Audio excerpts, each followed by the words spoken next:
Yo, yo, yo, what is popping like popcorn? Welcome to episode 16 of the Back of the End Zone podcast. I'm Josh Reisick here with Bryant Koleski, and we're ready to dive straight into it right now with this week's episode because I feel like this week we're taking an approach on a different team, a team that isn't talked about as much, especially in the SEC, and they're a little overlooked. And I feel like every year they could be there, but they just always fall short. They're always flying under the radar, especially this year. I think they're flying under the radar because of the attention given to Georgia, LSU, and Bama, and because of such a letdown year that they had last year. But the Texas A&M Aggies, man, they have been a team talked about since Jimbo Fisher has been there. They've always been a team that's been in the mix. And then in 2020, the COVID year, they had their best season ever when they went like 9-1. The only loss was to Bama. They beat a very good North Carolina team in the Orange Bowl. In 2021, they had a great year. They beat Bama at home, but then they couldn't put the rest of it together to get to Atlanta to the SEC championship game and finish first in the West. But And last last year, year, they but just last couldn't make year ends was meet. just what was an abnormal year. There was a lot of tension between, you know, Jimbo Fisher and the play calling. Um, you know, Zach Calzada, the guy who won the majority of the games in 2021, transferred out, and then they were stuck with Haynes King and then a freshman and Connor Wayman. I think I'm sorry A&M fans if I get his name wrong, but yeah, the Aggies, man, this year I don't know if this year is their year to put it I all don't together. think it is, but I think I think 2024. I think for them though, there's a lot to look forward to, and Yes. we'll dive more into that with some new coaching coming in and just a lot of young returners and production wise for SEC production returning, like they're up there, they're on Yeah. top. Like we'll go into it more in depth right when we get into it, but And then we'll do a top five for the next few weeks. We're getting closer and closer to football season. On less than 2 months away, or a little over 2 months away. I don't freaking know. We're getting closer and closer. This is the last month without football. You have NFL preseason coming, but after that, we'll do a top five quarterbacks going into this season for college football. You can probably already guess who number one's going to be for both of us. It's probably going to be Caleb Williams. But probably we'll see. I don't know about me. I don't know about me. No, I'm but just kidding. we look forward to doing that as well, and then we're going to dive into some NFL afterwards. Yep, for sure. Let's get it, baby.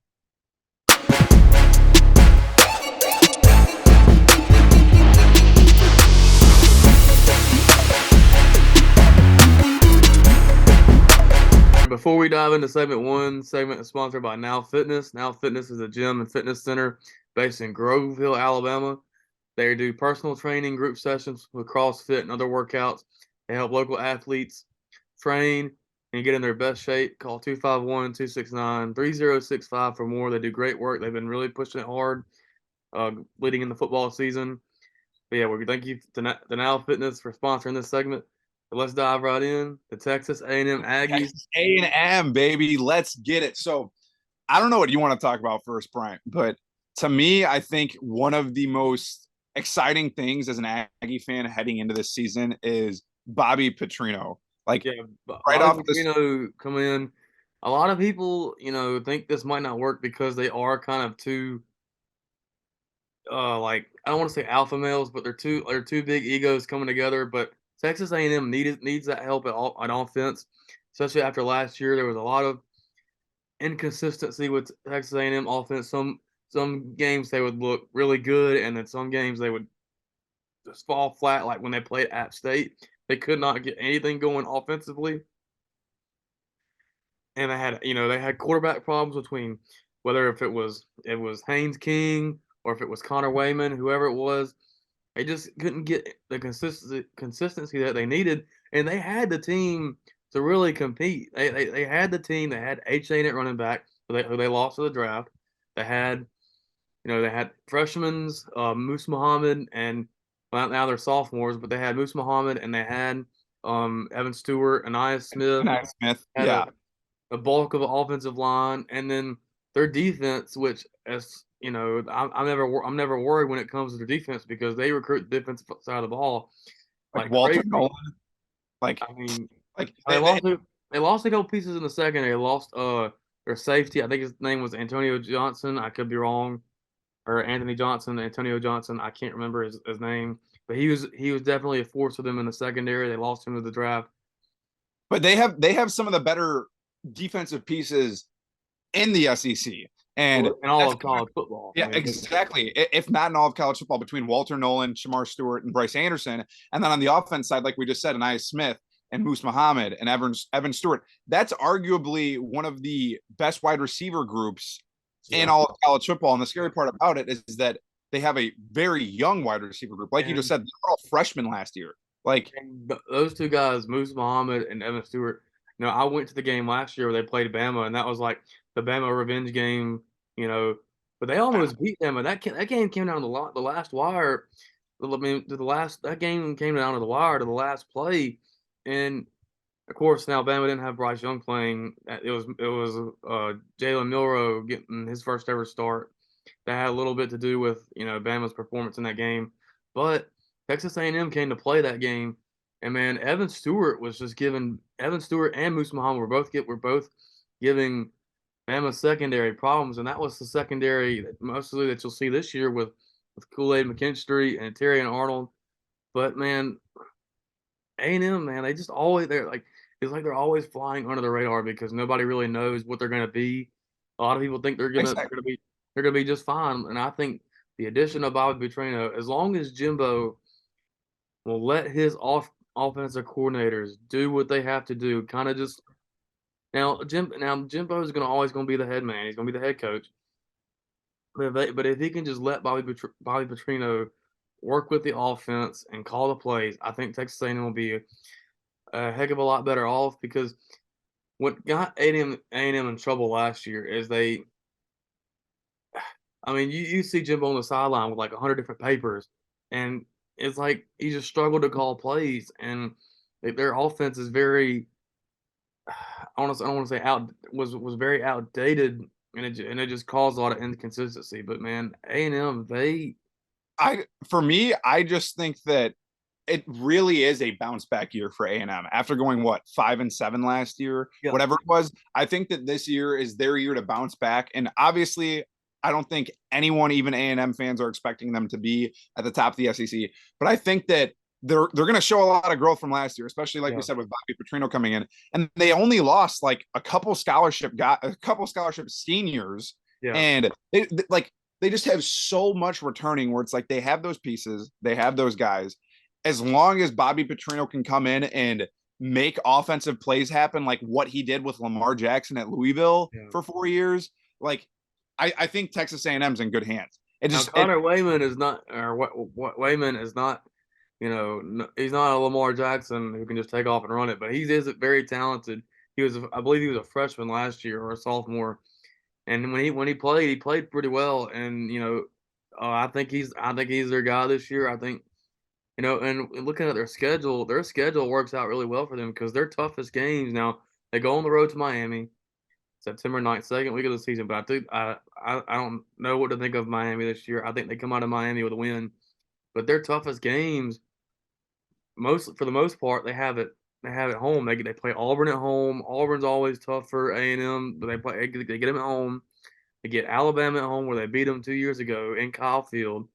Now they go to Tennessee. I think they lose this one at Tennessee just because it's in Neyland Stadium. That's always a tough place to play, and A&M always seems to lose one that they really shouldn't.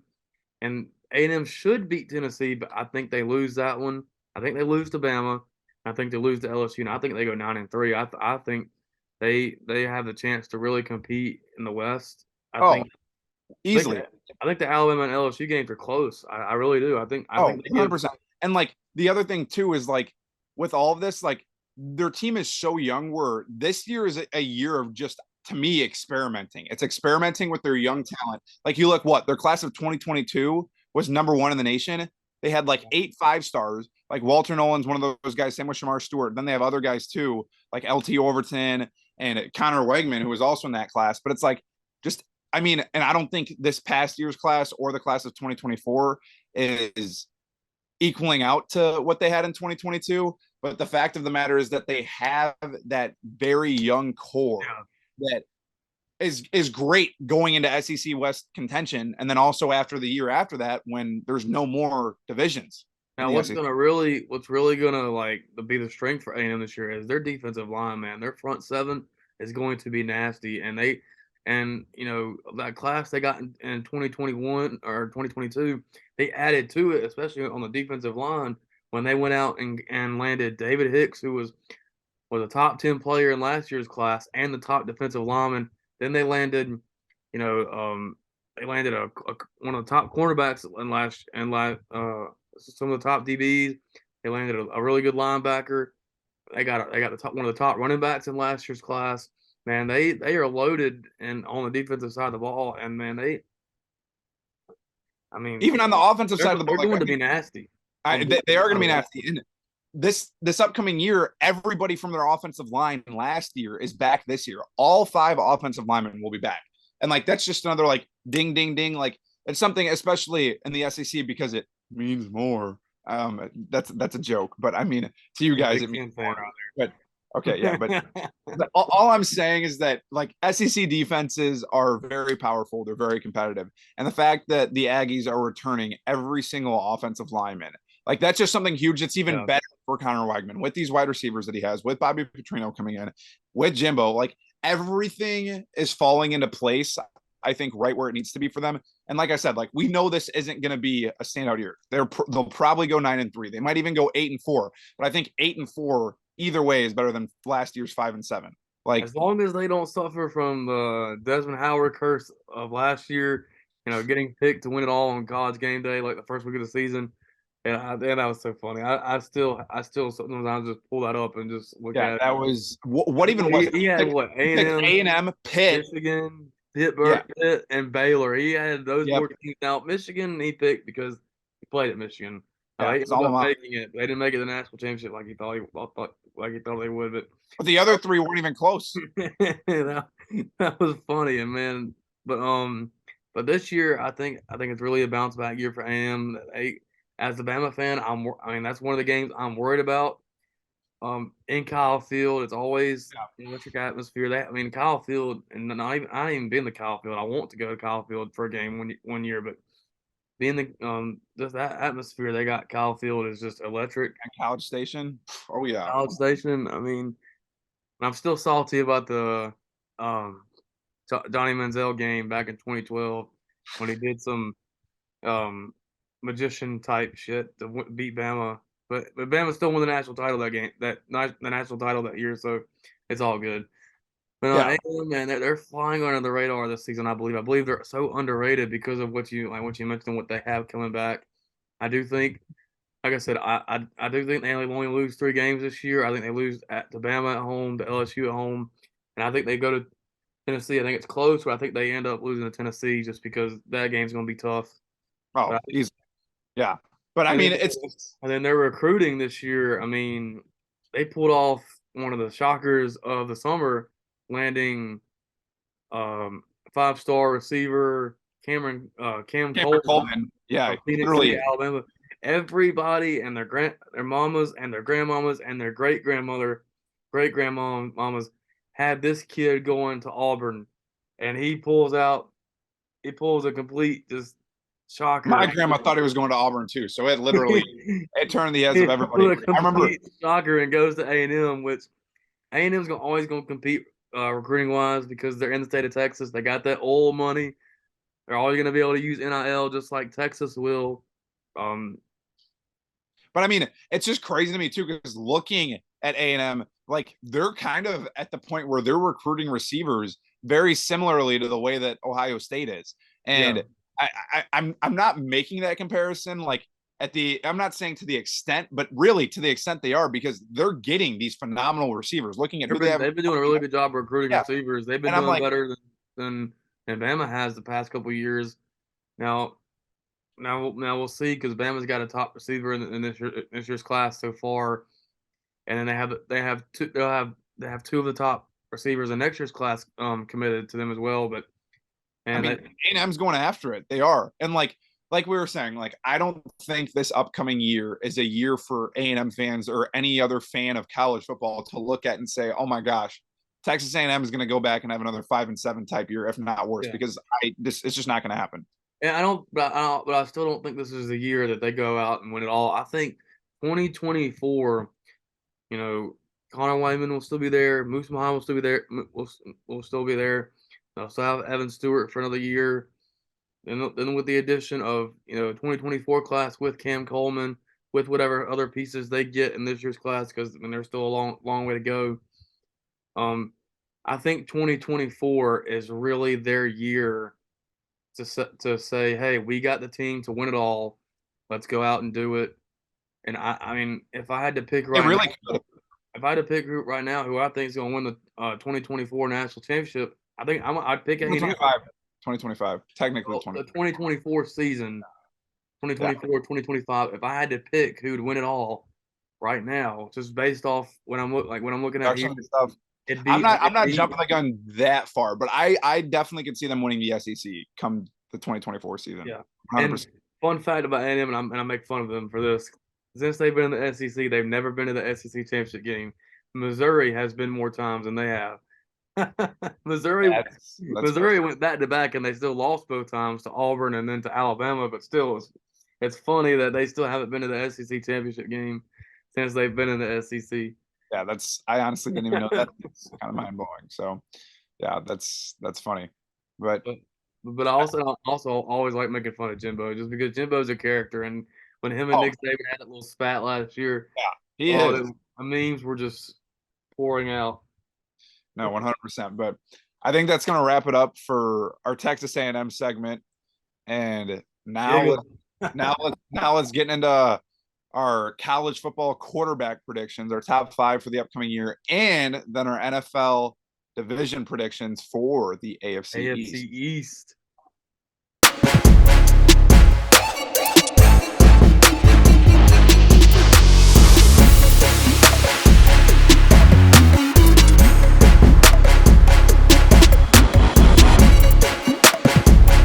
All right, welcome back to segment 2. And before we get right back into it, we would like to thank our sponsor, 251 Pool Works, who is family owned and operated.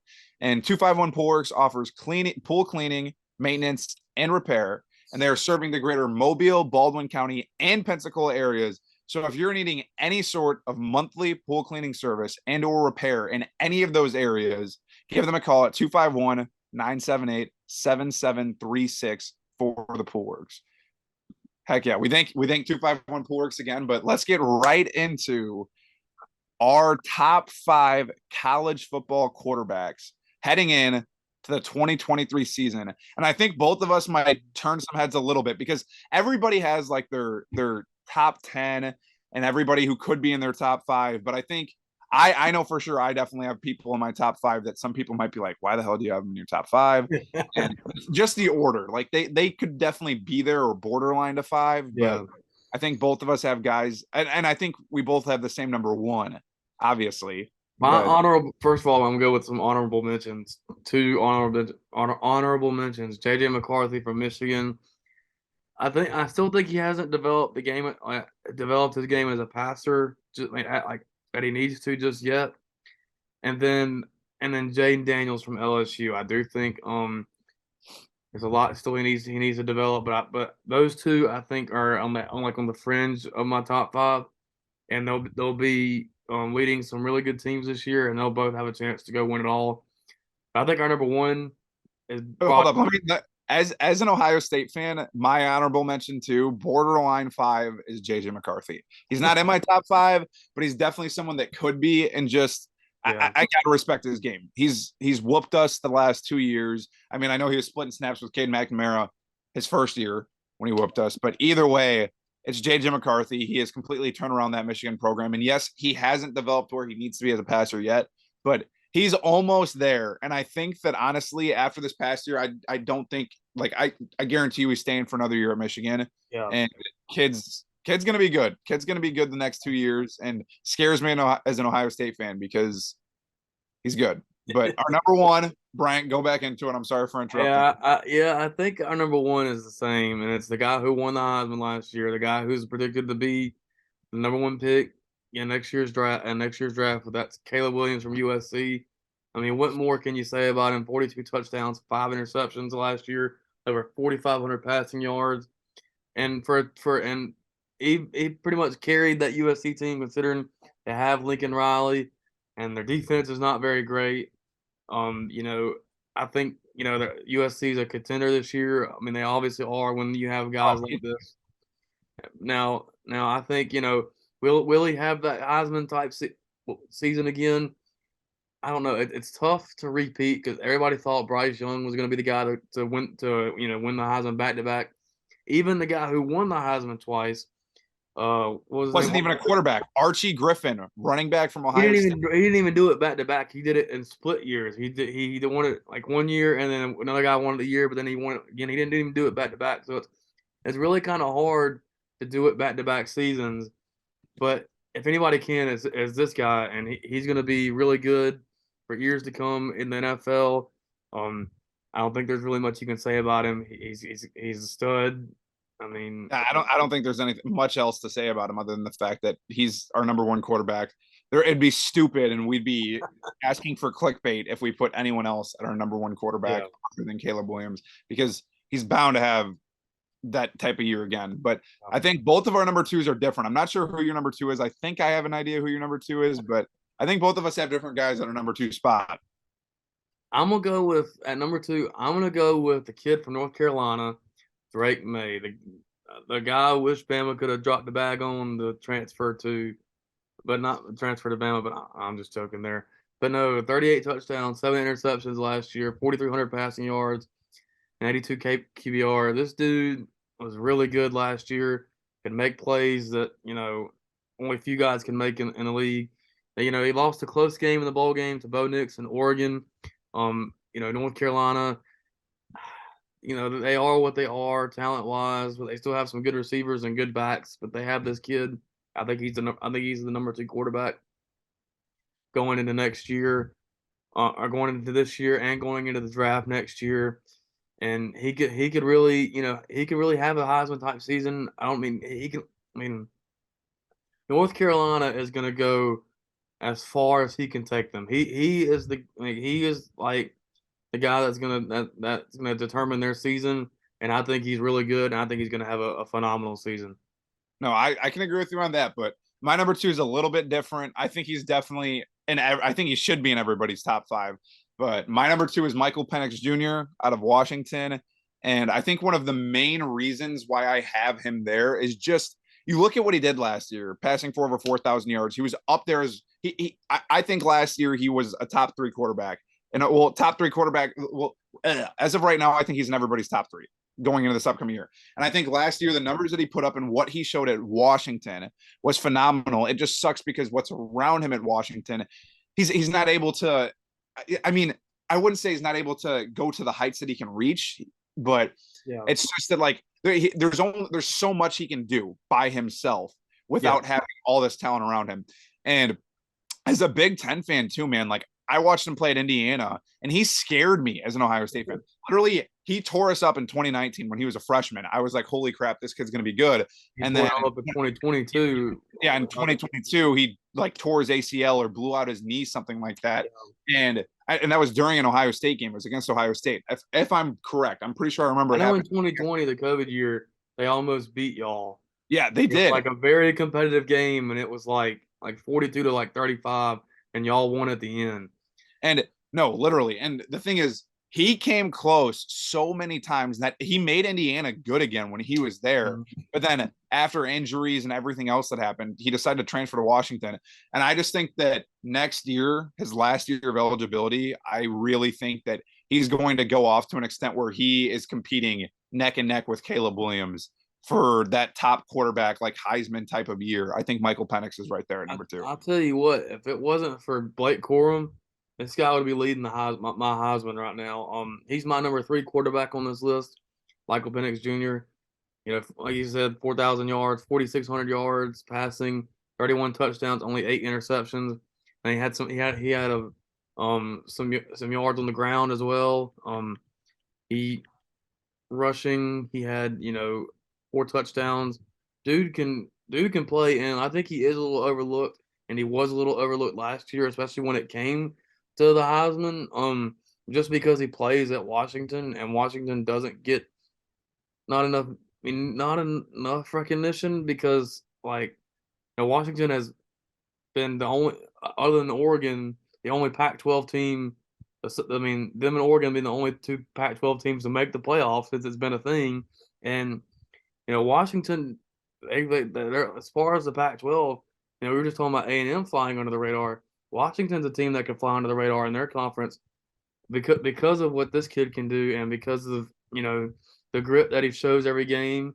You know, I really like what he brings to the table in 2023. I think behind Blake Corum, I think he'd be my number one quarterback to win the Heisman. Um, but I mean we'll get to Heisman stuff later. But I Yeah, mean I really like Michael Penix Jr. But yeah, he's my number three no, behind Williams and May. yeah, and just like how May was your number two, May just so happens to be my number three, of course. And I feel like it would be disrespectful to put him out of the top three. Just looking Yeah, at what he did last year, too, like throwing for over 4,300 passing yards. And I think that he was one of the better rushing quarterbacks last year, yeah, too. I wouldn't say he was the best, but like, dude can move. Like, he almost had 700 rushing yards as a quarterback. And I mean, it just like can flat out ball. That's literally what he does. And I mean, I definitely think he's the best quarterback in the ACC. He's definitely top three in the country going into this upcoming year. Maybe two on your list, maybe three on mine, whatever. But they're interchangeable. They really are. it is interchangeable, and it's really hard. And I think it's a little bit of bias in there too for both of. I mean, maybe not, but like the Michael Penix, I feel like that's more bias for me. But yeah, Drake May's my three, and he really could come out on top pending how Caleb Williams pans out this year. Drake May could pan out being even better than Caleb Williams. I don't think he will, but it could happen. So that's Yeah. my number three. Well, this isn't any bias here because I absolutely despise this guy because he beat us he beat Alabama his freshman year at that other school in Alabama, Auburn, the Cow Pastures. Um, Bo Nix is my number four, and if you take out the Georgia game, he had a Heisman types like I wouldn't say a high like worthy of winning the Heisman, but maybe a Heisman invite type of season. And a lot of people are hyping him up this year, including me. He's gained my respect over the years because I mean his last year at Auburn when they had their first year with Brian Harsin, it was a kind of a disaster year because he got injured and just nobody liked Brian Harsin by the time that season was over. But he transfers to Oregon now. He doesn't catch a break transferring to Oregon because his first game is against Georgia and they absolutely get destroyed. And that's just Georgia for you. But I mean, take out the Georgia game and this kid. I mean, he balled. He had 29 touchdowns, 7 interceptions, and 85 QBR, 3,500 passing yards, and he really showed some improvement last year. And in the Pac-12 for the conference that he's in, he's not in the SEC anymore. He's in a much, and no disrespect to the Pac-12, but much easier conference to navigate offensively because they are more of an offensive conference. He made a lot of plays, and Oregon, with Dan Lanning, they're gonna be on their team in contention this year in the Pac-12. But the Pac-12 is wide open between four teams, I believe: Utah, USC, Oregon, and Washington. I think those four teams could either one of those four teams could come out of the conference and even make the playoffs, depending on how they do. But I think Bo Nix can have a Heisman-esque type season and play himself into the first round of next year's draft. And he is from Alabama. I have a little bias there. I like to see in-state kids do well. But I despise Bo Nix because he did play at Auburn. But I got to give my props to him here and just put him at number four. My number four is definitely might turn a couple heads. I don't know if many people have him at number four. He's definitely in most people's top 10, but my number four, I'm putting Cameron Rising from Utah at my number four spot. And I just think that kid has like the grit and confidence that he has under center is to me like I definitely think it's overlooked because most people wouldn't put Cameron Rising in their top five. But with him coming back for his last year of eligibility under Kyle Whittingham, who is the longest tenured coach in the Pac-12, has been there for like almost 20 years at this point. Yeah. And I just really think that Cameron Rising has a chance to come back to Utah this upcoming year, three-peat the Pac-12. Hopefully, I mean, I don't know if they're going to make the college football playoff again. They could. It really depends because I don't know if they'll be able to beat USC. That we'll get into in a later episode. But I just think that what Cameron Rising has with just like, dude, like, I don't know what it is about him because he is such a small quarterback. And literally in the Pac 12 championship, you saw him get rocked, had like a crazy hit, got rocked again in the Rose Bowl, and back to back years had to leave the Rose Bowl early Yeah. due to injuries. But He's a very physical quarterback. I mean, he is. And for his size, you wouldn't see him being as physical as he really is. yeah. But just his determination and confidence that he has. I mean, like his numbers aren't anything insane. Like threw for a little over 3,000 yards, had a couple hundred rushing yards. But I really think that he's going to come out next year and turn some heads. People are going to be like, holy crap, Cameron Rising is having a year. And I think that this year he's going to get the respect that he finally deserves. So that's my number 4. And I think you're right. You know, he's definitely gonna be in my top 10. I really like Cameron Rising. I like Utah. You said they like they made the playoff, but they never made the playoff. You said No, I didn't say they made the playoff. You mean win the Pac-12. I think they can win the Pac-12 again. But my number 5, and I really wrestled with this one. I really didn't know who to put number 5. I wrestled with Quinn Ewers, Jaden Daniels, J.J. McCarthy, a bunch of guys that you could put at number 5. But I'm going with the kid that transferred to Notre Dame, Sam Hartman, who played his last few years at Wake Forest. This dude is. I remember going into last year, I talked about this guy and really said he could take Wake Forest to heights they've never been before. Now, at the beginning of the season, he had some medical issues to deal with, and he couldn't play right away. But then he came back and had 38 touchdowns, only 12 interceptions. But the year before, in 2021, he threw over 4,000 yards, 39 touchdowns, 14 interceptions. This kid is like Sam Hartman. This guy is really good. He played at Wake Forest and excelled at Wake Forest of all places. If he can excel at Wake Forest, I really think he can take his game to Notre Dame and really compete there. I haven't really dove deep into Notre Dame this year. We're going to talk about them later before the season starts, but man, I really like what he brings to the table. And there, like I said, there's a lot of guys you can put here. You could probably put Quinn Ewers. You could probably put J.J. McCarthy, Jaden Daniels, Jordan Travis, maybe Cade Klubnik if you're feeling that way. Feeling Maybe spicy. Carson Beck, even though he hadn't played. I didn't put Cam Rising in my top 5, but you could definitely put Cam Rising in there. I mean, there's a lot of guys, a lot of talented quarterbacks like that you could put in this top 5. But I chose Sam Hartman because I really like his grit and what he did at Wake Forest, and I think he can really. I really think he can really take his game to the next level at a place like Notre Dame.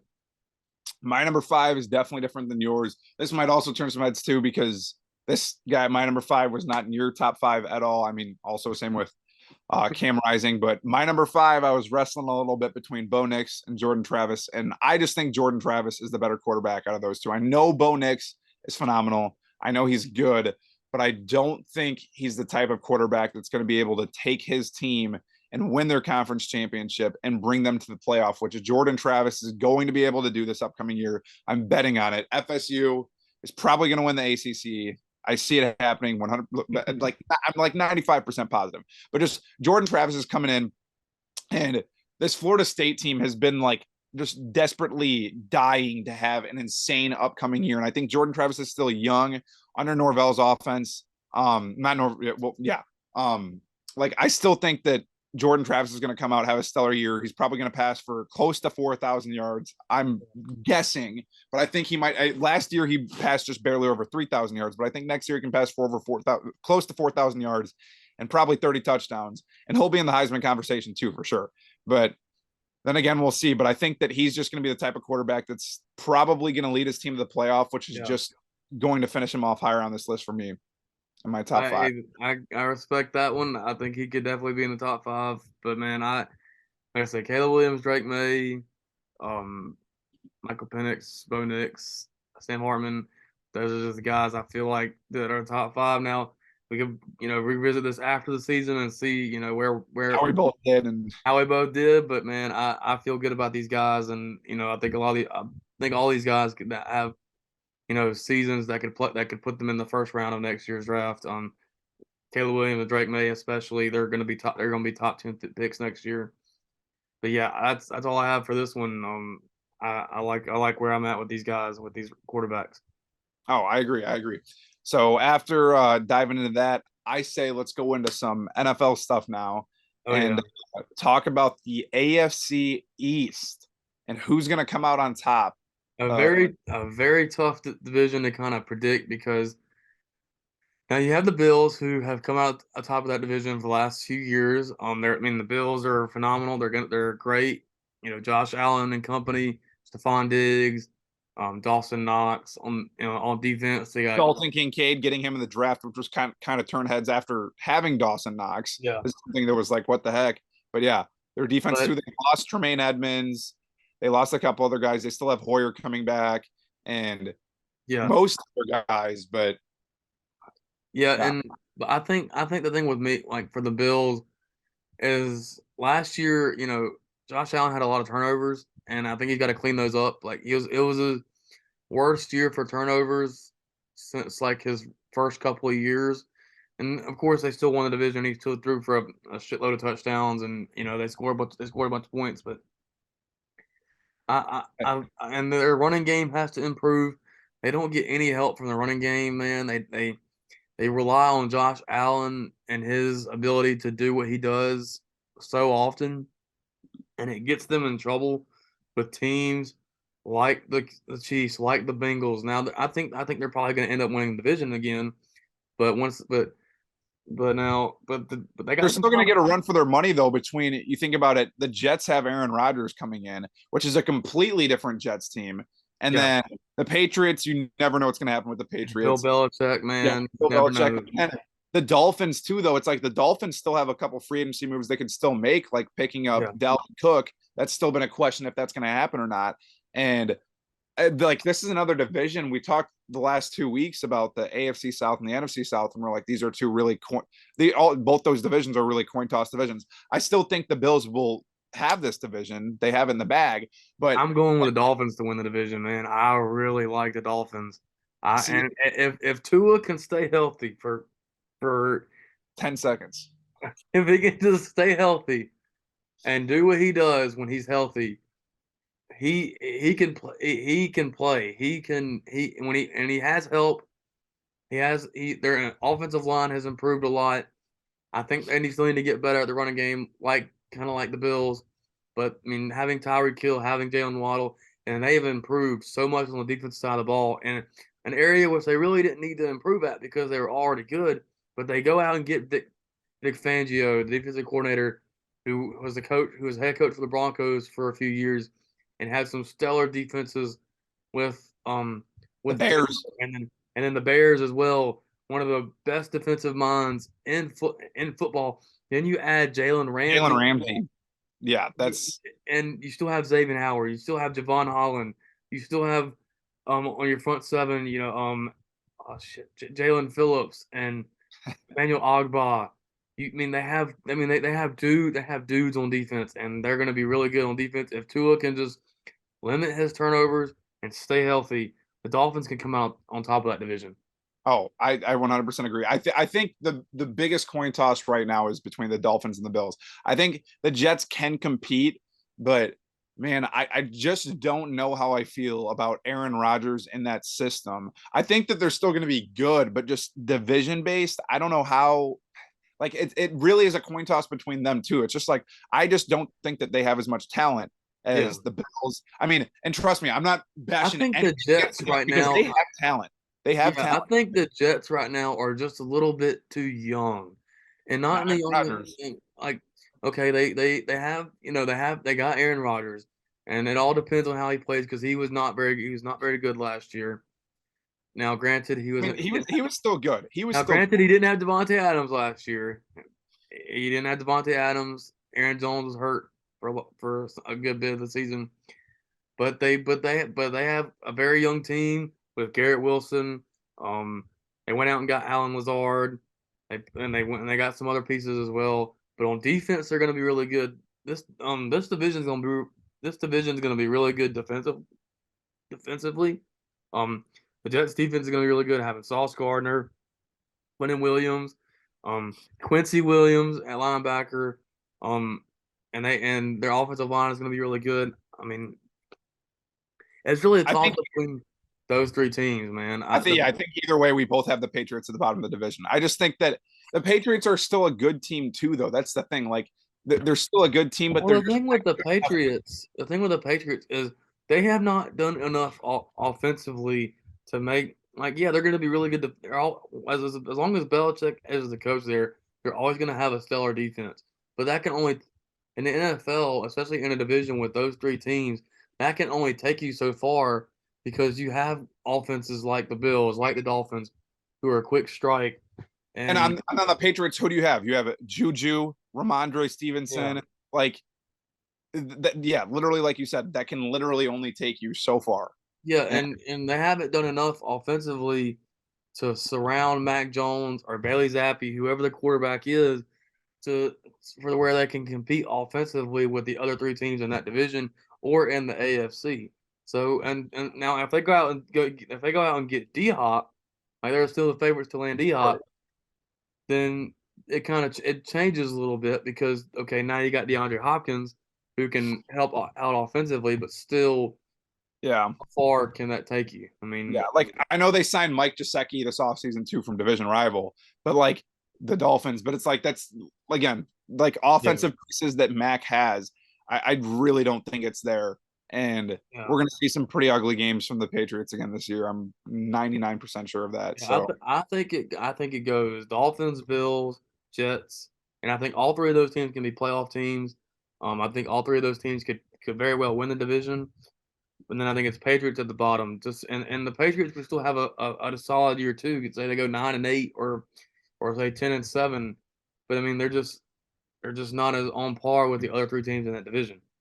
no, I would agree with you. And yeah, that division though, I think a lot of people fail to realize too that that's another really tough division because right now we're saying it's probably going to be the Bills or the Dolphins. It could be the Jets, but like Yeah. who knows? Like who freaking knows? Like I really don't know, and I don't want to say anything because I think the Bills will win it. But knowing my luck this year, like the Jets are going to come out, and as much as I hate Aaron Rodgers, Aaron Rodgers is going to come out and have like an MVP type of year. Even though I don't think that's going to happen, but it could. It's Aaron Rodgers, I'm so just being biased because I really want to see Tua succeed and win that division. I really want to see Tua have a year where he's healthy, and I think this is his year. The second year under Mike McDaniel. Think about this. This is this is Tua's first year where where he has had the same coaching staff like yeah, continuously. yeah, yeah. From even when his days at Alabama, he had a different offensive coordinator almost every year. You know, the first year they had Brian Dable or Lane Kiffin. I don't remember at this point. Brian Dable. Then they had Mike Loxley, and they had Steve Sarkisian. But then when it gets to the NFL, he has different guys, different offensive coordinators at the Dolphins every year. This is like the year where he finally has continuity. So I really see that playing into his favor as long as he can stay healthy. No, I agree with you. So I mean, fuck, I don't know. Anything could happen, and like it is really a debate because Yeah. who knows what the Bills are going to do because after Josh Allen just coming up short again last year, even shorter than he did the year before, it'll be interesting to see. And Stephon Diggs is frustrated with Josh Allen, and like he's made that clear over social media. I think since then they've built their Josh relationship. Allen came out and said that was nonsense a couple days ago, but I know, but still, I still think that even, I mean, we'll see, but we'll see, man. That's a very tough division to predict, but I mean, NFL is just getting like, especially the AFC. It's getting very competitive as far as talent. I mean, it's really like other than the Chiefs, it's really like wide open. Like in my opinion, it's really wide open as far as like who could come out. You know, I think you know, I don't know, man. It's tough. trust me, I would agree with you. But on the bright side, we're one day closer to college football, another day closer NFL football. to NFL football. And if I'm not mistaken, Broncos are winning the Super Bowl. No, I'm joking. I think the first week of college football is only 50 days away, if Yeah, I'm not mistaken. And it's because it starts the first, like week 0 is August 26th, yeah. if I'm not mistaken. So, I mean, only 50 days till college football is back, which is something that I can't wait for. I can't wait I for know my football. girlfriend could wait a little bit, but I'm so excited for college football to be back, and same with the NFL. And then Yeah. it's going to be even better when we're able to talk about stuff like this in the Once we're season. able to recap games Exactly. and And performances, man, it's gonna be so much easier. But man, we're just ready for football to start. I mean, I love baseball, and I've watched a little bit of the USFL because Birmingham won the championship for the second year in a row. I mean, it's all right, but it's not still not as fulfilling as college it's football or not the NFL. same. And the Cubs suck. As an MLB fan, the Cubs, I mean, they lost tonight by 1 run. They came back yesterday and the night before, but it's just And like the Astros are coming back, man. The Astros are like one game out of leading the division. I got a Mariners hat on because I went to Seattle recently, but I'm an Astros fan, and they're coming back on the Rangers. I'm hoping that, but man, we're just ready for football season. we are ready for football. But then again, though, we thank our sponsors, 251 Pool Works and Now Fitness, for sponsoring us. And if you haven't checked either of them out, if you need any pool cleaning, maintenance, repair for any sort of pool, your parents' pool, your grandparents' pool, your friends' pools, whatever it is, text them Community and tell bowl. them to call 251 Pool Works. And if you need to just get in shape, or you already are in shape and you're looking for a new gym, check out Now Fitness. It would be greatly appreciated. But thank you again, guys, for tuning in. This was episode 16. It was a blast sharing our top 5 college football quarterbacks and kind of spinning out how that will turn out this upcoming year. Texas A&M, Jimbo, all that. AFC East. Yeah. It's But been fun. heck yeah. We'll see I'm you Josh next week. Isaac, Brian Koleski. We're out.